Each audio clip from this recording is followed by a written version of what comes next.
Actually inspired by a petit-four style dessert, which is the Ranginak. We try to bring in dishes that are not really familiar to a lot of people. For me, that's the beauty of the Iranian cuisine. There's a lot of hidden gems to discover. When I used to come to London, I couldn't find any restaurants that I thought gave the Iranian cuisine its justice. So I really wanted to open a place where I could share the other side of the Iranian cuisine with Londoners.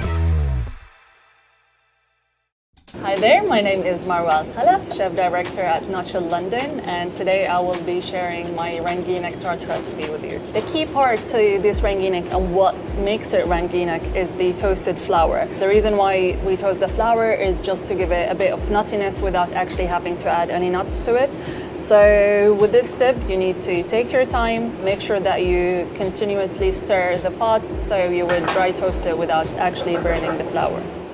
This process will take 15 to 20 minutes, but unfortunately you do have to put in the time because without it, you're not going to have a Ranginak. I've been toasting the flour for 20 minutes now, and if you see the difference between the white spatula and the color of the flour, that's when your flour is toasted and ready. Just let it cool before you move on to the next process, which is making the dough of the tarts. So I'm gonna mix it with the caster sugar, my soft cube butter, and just gonna crumble the dough until it resembles a wet sand.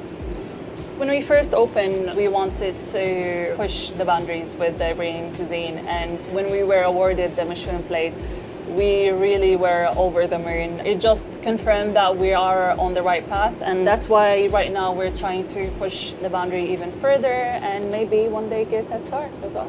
The dough is now ready. It's like a wet sand. Now you just need to add your wet element, just add your egg yolk and bring the dough all together.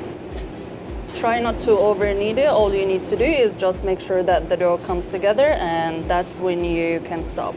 If your dough is a bit dry, you can add a bit of cold water to it just to bring it together, and then you're set to go. So when your dough is ready, just wrap it in cling film and let it rest in your fridge for 20 to 30 minutes, and then it will be ready for you to work with it. So the pastry has rested for 30 minutes in the fridge. I just took it out. So right now I'm just rolling my dough. After that, I will be shaping it into my tarts. I was born in a city on the eastern part of Saudi, so I grew up by the sea, literally. And because both sides of the Persian Gulf have been influenced by the trading, the food that I grew up eating is exactly the same as the food that southern Iranians eat. This is why, for me, Iranian cuisine wasn't really a strange cuisine. There are a lot of things that I'm already familiar with, a lot of dishes, a lot of flavors, a lot of ingredients that I already grew up eating in Saudi. I've cut the pastry, lined my tart molds, and now I'm just going to blind bake it at 170 degrees for about 10 minutes. So while the pastry is baking in the oven, you can start working on your filling. Try and find soft dates that would be ideal for this dish. If they're a bit dry, what you can do is just soak them in some hot water and then drain them and straight into the blender.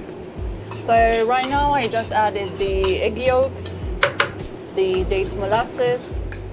I would also add the brown sugar and the soft butter. A splash of good quality vanilla, and then just blend everything until it's smooth.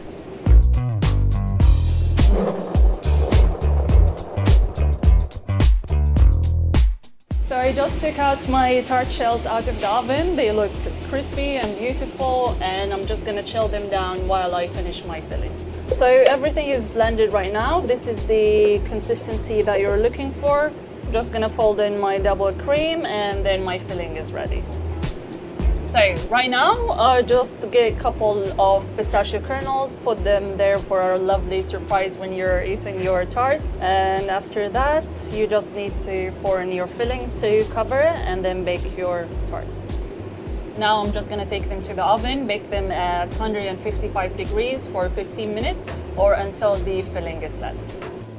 So while the tarts are baking in the oven, you can prepare your spice crème fraîche. All you need is to mix your crème fraîche with some cinnamon or some cardamom if you like the flavor of the cardamom. Personally, I like to add in some rose as well. I think it adds a really nice flavor to it.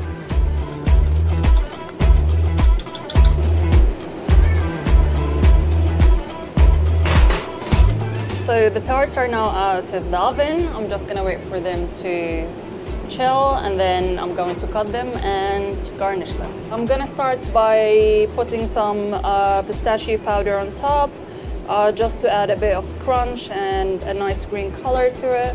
And to serve it, just put a dollop of your crème fraîche on the side. This tart is a bit sweet, so for me the crème fraîche just breaks the sweetness of it in a nice way. And garnish it with some rose petals. Here we are. This is my Ranginak tart with spiced crème fraîche.